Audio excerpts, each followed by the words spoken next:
প্রিয় বন্ধুরা, apostrophe S ব্যবহার করা হয় পসেসিভ কেস গঠনের ক্ষেত্রে, যা মালিকানার অর্থ দেয়।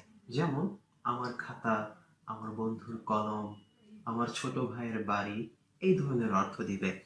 আচ্ছা, তো বিস্তারিত আলোচনায় যাওয়ার আগে তোমরা বলো তো দেখি, এই দুটো সেন্টেন্সের মাঝে কোনটা কারেক্ট? আচ্ছা, চলো ব্যাপারটাকে আমরা একটু অন্যভাবে দেখার চেষ্টা করি। মনে করো আমার বন্ধুর বাড়ি, এটার ইংলিশটা কি হবে? মাই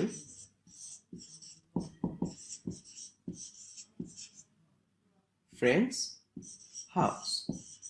আচ্ছা, এখন যদি বলি যে আমার অনেকগুলো বন্ধু আছে, তারা একসাথে থাকে, তাদের বাড়ি, অর্থাৎ আমার বন্ধুদের বাড়ি, তাহলে আমরা কি করতে পারি?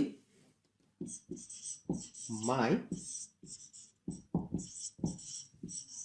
ফ্রেন্ডস, ফ্রেন্ডটাকে আমরা প্লুরাল করে দিলাম, দেন আমরা অ্যাপোস্ট্রফি এবং এস দিয়ে দিলাম, তারপর হাউস।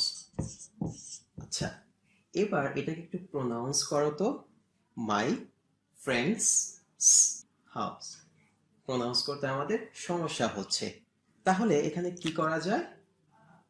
চলো আমরা পরে এসটাকে তুলে দিই, তাহলে এখন কিন্তু আমাদের সেই সমস্যাটা আর হচ্ছে না। My friends house. এখান থেকে তাহলে আমরা যেটা বুঝতে পারছি, যদি ওয়ার্ডের শেষে এস অথবা এরকম কোনো সাউন্ড না থাকে, তাহলে আমরা অ্যাপোস্ট্রফি এবং তারপর এস দিব।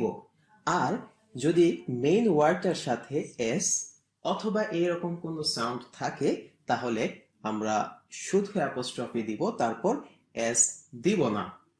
আচ্ছা, তাহলে তোমরা বলো তো, গডনেস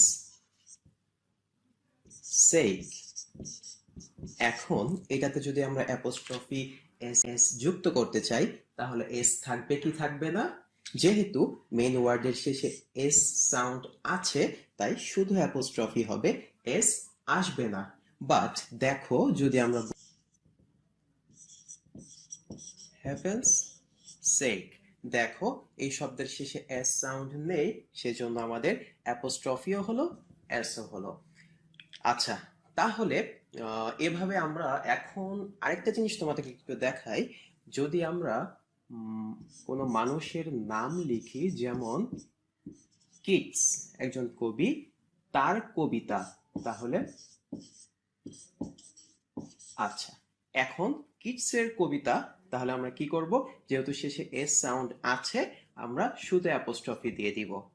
তবে এখানে একটা মতভেদ দেখা দেয় যে যদি মানুষের নাম হয়, তাহলে সেখানে অ্যাপোস্ট্রফির পরে এস দেয়া যেতে পারে, কিন্তু যদি দুটো কখনো একসাথে আসে, মনে রাখবে এস না দেয়াটাই মোর অ্যাপ্রোপ্রিয়েট।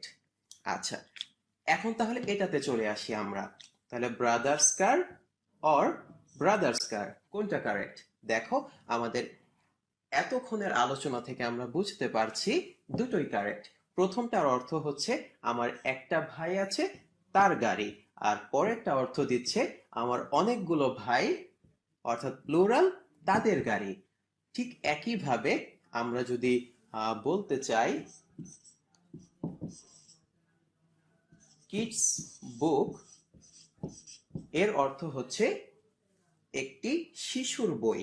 আর যদি আমরা বলি কিডস বুক, তাহলে অর্থ দিচ্ছে শিশুদের বই। প্রথমটা হলো সিঙ্গুলার এবং পরেরটা হচ্ছে প্লুরাল। আচ্ছা, তো প্রিয় বন্ধুরা, আশা করছি এরপর থেকে অ্যাপোস্ট্রফি এস আগে হবে না পরে হবে, তারপর এস থাকবে কি থাকবে না, এই বিষয়গুলো নিয়ে তোমাদের কোনো ঝামেলা হবে না।